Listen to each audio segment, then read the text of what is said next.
A lot of people hear the word statin and immediately think one of two things. Either everyone with cholesterol should be on one, or statins are overused and unnecessary. The truth is somewhere in the middle. Statins are not for absolutely everyone, but for the right person, they can significantly lower the chance of heart attack, stroke, and other serious cardiovascular problems. So, the real question is not, are statins good or bad?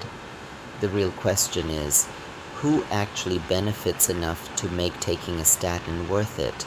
Let's make this simple. There are a few groups where the benefit is usually much clearer. Firstly, people who already have cardiovascular disease. That means someone who has already had a heart attack, a stroke caused by artery disease, angina, a coronary stent, bypass surgery, or other clear atherosclerotic disease. In that person, a statin is not just about cholesterol, it is about reducing the chance of the next event. This is one of the strongest and most consistent uses of statin therapy. Secondly, people with very high LDL cholesterol, if LDL is around 190 mmol/dl or higher, that is a major red flag. At that level, the lifetime burden of cholesterol exposure can be high enough that treatment is often recommended even without doing a formal risk calculation first. Thirdly, many adults aged 40 to 75 who have diabetes. Why? Because diabetes raises cardiovascular risk even when someone feels completely well. So, in this age group, statins are commonly recommended because they help lower future risk, not because the person necessarily has symptoms today. Higher risk diabetic patients may need more intensive treatment than others.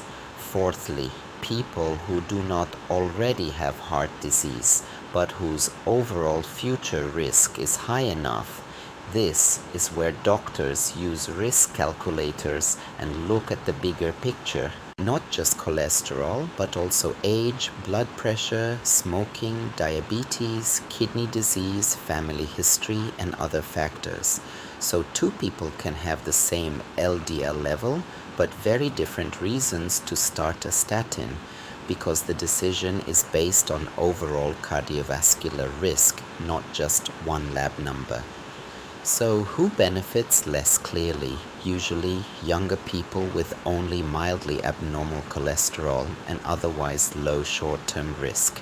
Also, some older adults without known cardiovascular disease fall into a more individualized zone where the decision depends more on overall health, life expectancy, drug interactions, and personal preference rather than a one-size-fits-all rule.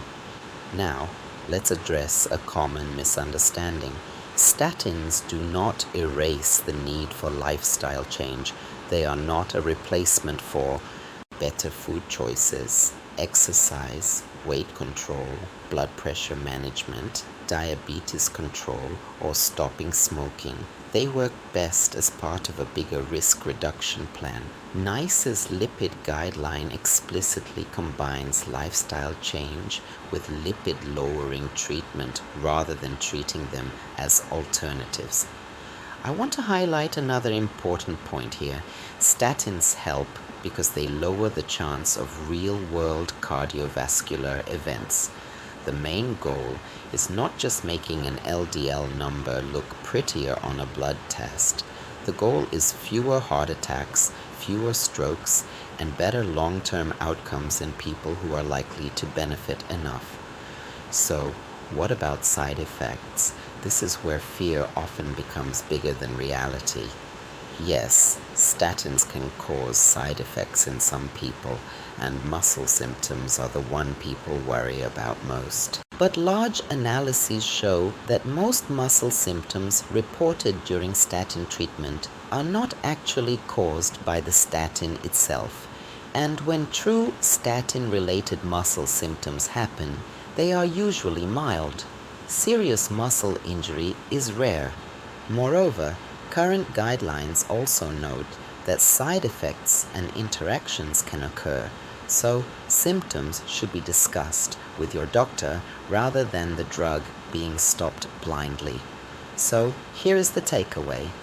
The people who benefit most from statins are usually not the people who simply have cholesterol.